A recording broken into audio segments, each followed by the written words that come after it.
animal. God's animal. Don't go away. Don't go. Welcome back, my fellow agents. It is I, X7, your host of Monstrous Mayhem and the host of Denorama, the podcast of heroes and monsters. Since Svengoolie aired King Kong vs. Godzilla last night, and I've already reviewed it, we are up to the 1971 feature Godzilla vs. the Smog Monster, which I know was released as that in 72 in the US, but we have now only got 4 more of the original series left to review. And having said all that, please like, share, subscribe, leave me a comment. Let me know what you think about this movie. This used to be a very divisive Godzilla movie, and I think it's obviously it's been improved over time. I think the reputation has is a very weird one, but let me know what you think about it. Do you like Hydra? Did you like Hydra's appearance in Final Wars, which we will get to? Oh yes, we will. And did you like the movie? I really did, but there's a reason for it, and we're going to go into that. All right, are you ready? I'd say let's roll, but instead, much like Godzilla will, let's fly into this movie.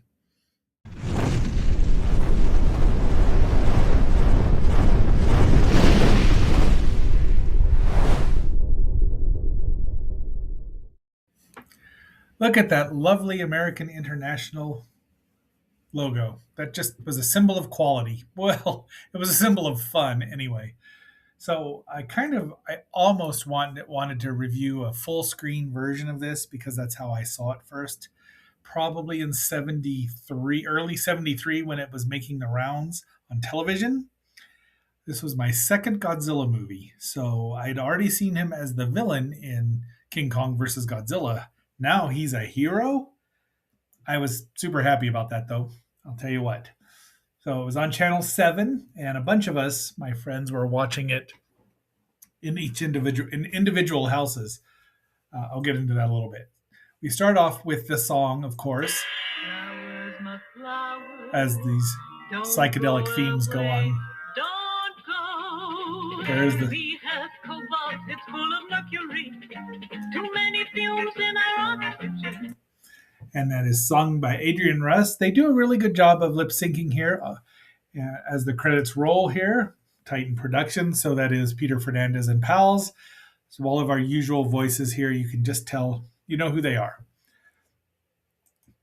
And then poor Yoshimitsu Banu, just has gotten a raw deal here. I mean, they even spelled his name wrong in the US credits. Now, this version is the AIP dub, of course, and it has fallen. It's not lost because this is a reconstruction available at the Internet Archive, and it's gorgeous. And you can see so much stuff. And I did lighten up some scenes here, just so you can see more in the dark, because it's a very dark movie in many ways. There's not a lot of humor in it. But there is our hero, Ken. Is his name, one of the few, I think the only Ken as a kid in Godzilla movies, that is Hiroyuki Kawase, who was also in 2 years later would be in Godzilla vs. Megalon as Rakusan. So he's playing with Godzilla toys. Now every kid who saw this in 72 in the 70s wondered why we didn't get that. So there's a Ghidorah. He's got 2 Godzilla figures. There's an Ultraman. I don't even know what all of them are. There's also a bunch of cutesy pie things that I don't care about. And birds, which I like birds, but they're not real. But these aren't real. So, but yeah, there it is. Look at that. This one's, August would know way more than I would. But that's a Baragon right there without a tail. There's an owl. The Ultraman's right behind him. I would assume at this point in time that is it is Ultraman, the original, because the Return of Ultraman was just debuting. Anyway, getting into the weeds here. There's his dad, who is Dr. Toru Yano, and he's the one that finds the Hydra, the old man. This guy here, the fisherman, brings this tadpole in that's in the bay. That's weird. And the gentleman here is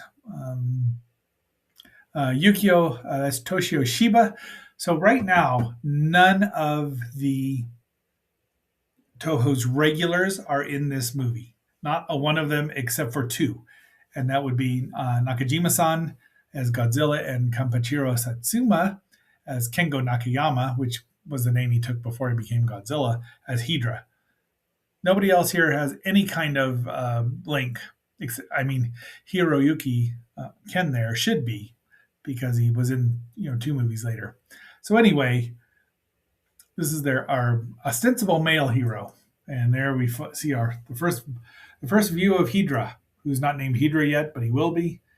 They all just stop and watch, and there he is. Hydra is, as a kid, Hydra scared me. I saw this poster that we saw right at the beginning in the theater when it came out, and it had skeletons in it, and just was it was full of promised horror.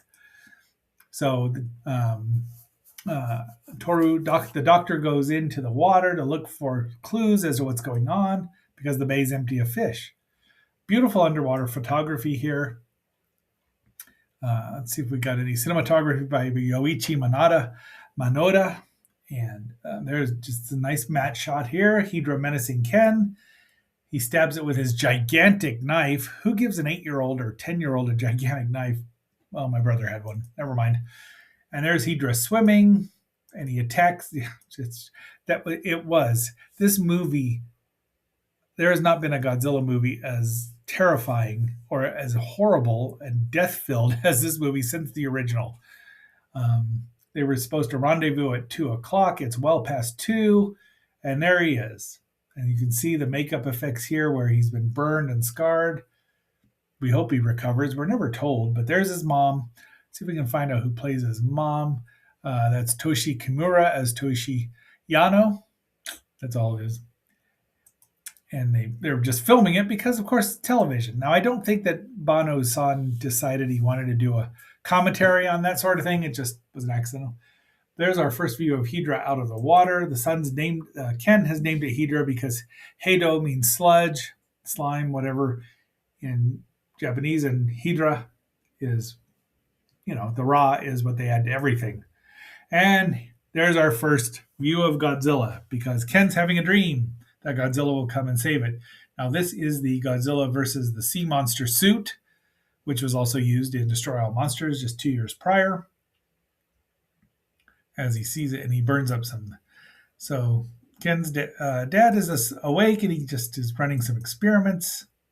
And there's a tadpole, which is accomplished by a little bit of cell animation. Now Hydra heads toward land. And then we have some psychedelia going on while they sing Save the Earth again. And again. See, and that is Keiko Mary as Miki Fujinomiya. Gee, Merry Christmas. That's a long name. All right, there's Hydra on land. And we get more psychedelics. Hydra sucking up some the smog and growing ever larger. And now we see the real first appearance of Godzilla. And there he is. And you hear his theme song, which let's talk about the music is by Riichiro Manabe, who would also do Godzilla vs. Megalon, which is one of your humble agent's favorite Godzilla movies. Suck it. And because our next one is Godzilla versus Gigan, and which is my least favorite of the originals. But they have a brief skirmish. Godzilla throws a bunch of smog at people, and good old Yukio is drinking and maybe taking a little bit of hallucinogenics, and suddenly the smog flies in there. The cat survives. What's funny is when we watched this originally, we missed a bit of it because we had to drive over to our friend's house, who like 5 minutes away really, and they were watching it. So we're all like, wait till the commercial. My memory is that it was on Channel 7, the same television show that got the package that had Yog Monster from Space in it. But we were all worried about this cat, but I'm hoping they cleaned it up afterwards and it had a good home. So there's Godzilla tearing around. So it didn't dissolve the cat, which is weird. And they never explain why. They mention it, but go on about their business. But we were glad the cat lived. It didn't eat up that poor creature. So yeah, she's still in her makeup. They're trying to leave the club. Hydra's menacing them and drops some Hydra bombs on Godzilla. And it's smoky because it's full of sulfur or sulfuric acid. Apparently, it's scared of Godzilla because it poops itself. Godzilla blasts it. And so, one of the things you can tell that this is the 70s, Godzilla's back spines are rarely animated. They don't even animate all of them. And his atomic breath looks different. It's not nearly as smoky as it was in the previous series, in the 60s. Lots of explosions, always look good. And well done animation. It's still well animated, it's just different. I just like this shot. Now, this is interesting because when I was a kid, I would have dreams about being in shallow water with Godzilla walking around. I could look up and see him. Now, I thought they were great. I have known people that were terrified of Godzilla. But once again, the sea monster outfit is used as he jumps into the water. And that is Nakajima-san in there. And the movie's full of cartoon animation. Not a lot of it, but here and there. This is a thing that eats all the greens, and then Hydra shows up and eats it. More sparks. So they're investigating last night's scene. He's apparently well enough to get up and about, but he only has one eye, so hopefully he's not driving. There's the Hedrium right here, and this is the sulfur. So that's why it's not good for the monster to live and suck up all the smog, because it's it's letting sulfuric acid out. And then we get a bunch of stars. Nebula. Where could Hydra come from? It's never said that proven that Hydra was from outer space. Could it just be chemicals producing life on its own here? And because life will find a way, right? And now we've got Ken. So here's where the horror starts. They're at an amusement park. Ken sees a Godzilla figure, and this goes by so fast. It took me 4 times to get it.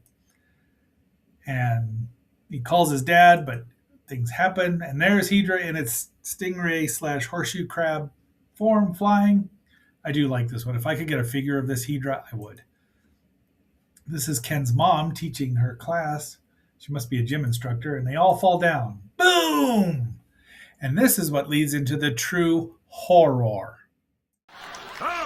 Oh, gee, what was that? It was frightening, wasn't it? It was horror. Hey, you know what, Colin? What, Ryan? That's what all the songs in this CD set are about. Horror. Are you saying that every song on this CD album has to do with horror? You bet I am. 800 songs on 300 CDs. That's All about horror.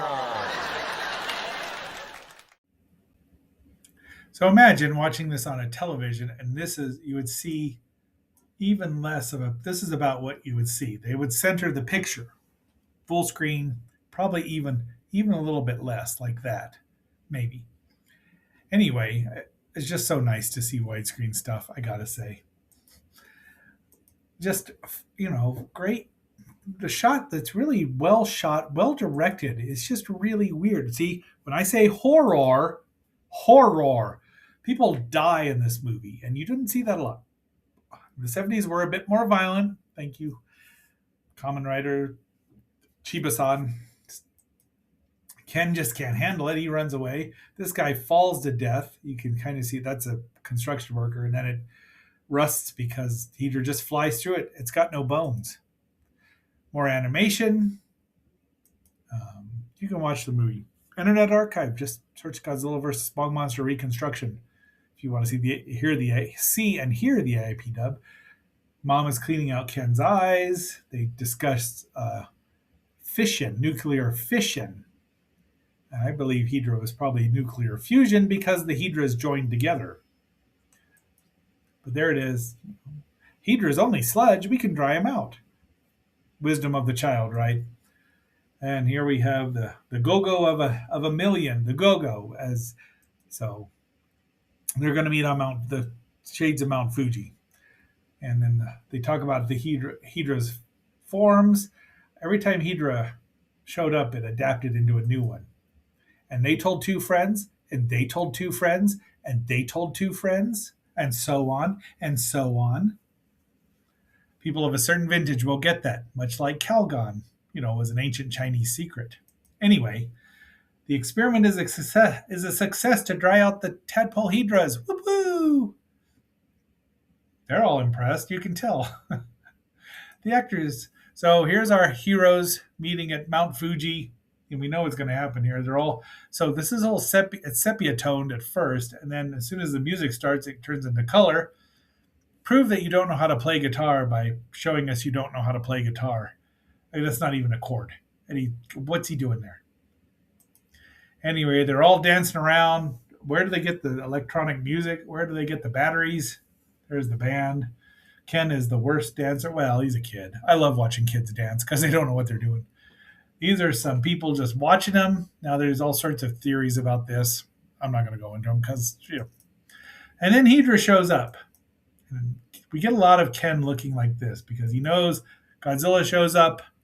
And the final battle is that we're in the last third of the movie. Somebody tells Dad that their kid's at a rave, hippie rave, beatnik rave. I like this shot a lot. Well sliced in there. Hydra puts out Godzilla's right eye. Yeah, right eye there. No, left eye. He's Popeye now.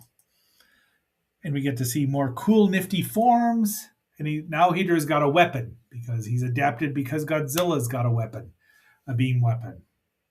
Takes Godzilla out and then advances. They throw matches. They throw their torches at him, which look like matches because they are matches. But it works. When you're seeing it like this size, you don't know. And they kill. Yukio's dead now. Our hero, the male hero, is dead. Once again, Ken's still just staring, and Miki is helping him, is with him.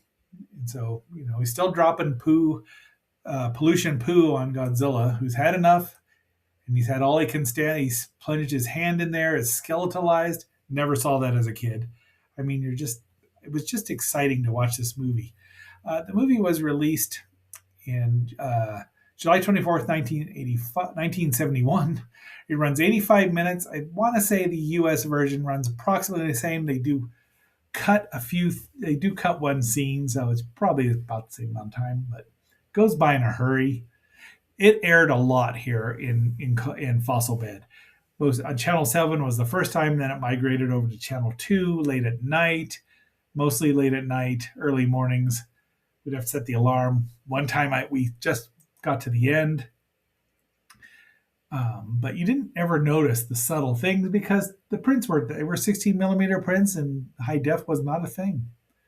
So there he's changing. See, same spot. They have not moved.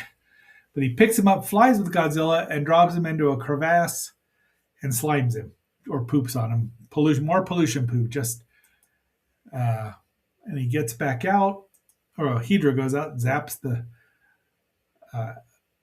a helicopter, and now we see the mobile army command. So I think that's pretty interesting. and the station wagon, probably a Toyota. But there's our way they're going to dehydrate him with these giant electrode zappers. Godzilla's gotten out of the crevasse, and you see him fighting in distance. So they really just animate some beams, but it's cool. Then they take out the electrical supply. And this colonel is just beside himself. I don't even know. I'm going to call him a colonel. But I'm going to call him Colonel Bud because his lieutenant, he and his lieutenant they're like the comedy relief. Nice long distance shot of Godzilla and Hydra. He zaps him. Godzilla does a spacium beam, except that it's opposite. He's got his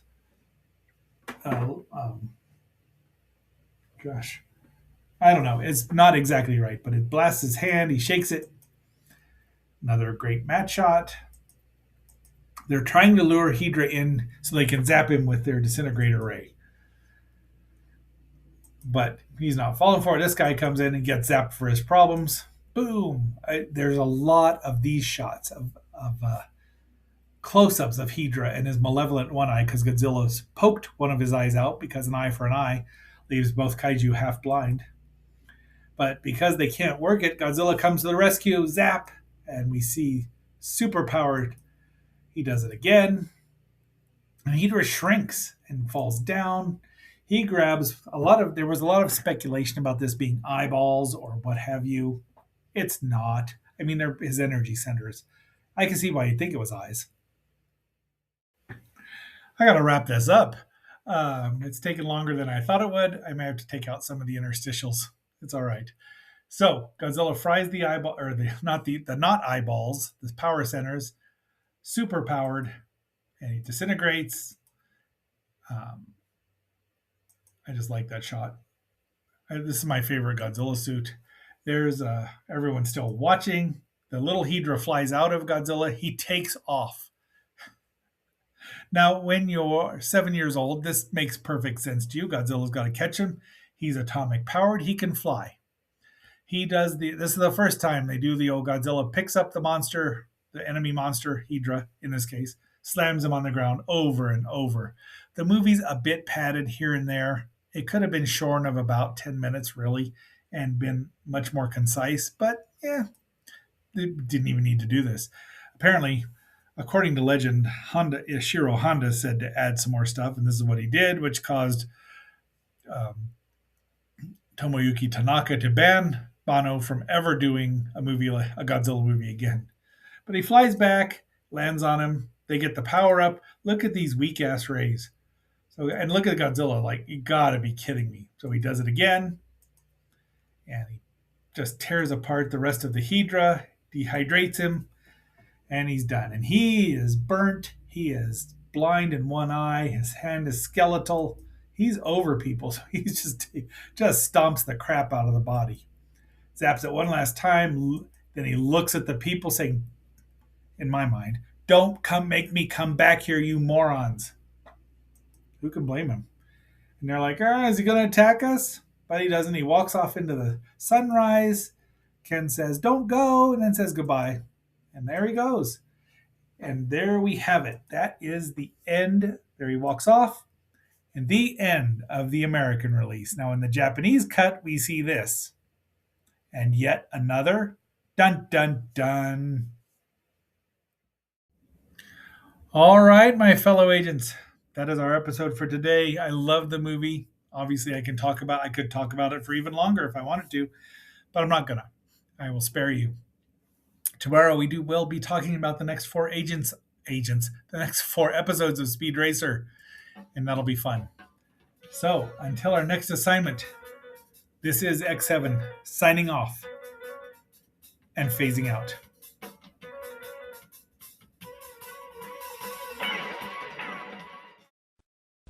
Alloy wheels, chrome details, custom paint, premium stereo. The Mystery Machine has room for 5, and the power and handling you expect from a quality driving machine. What the?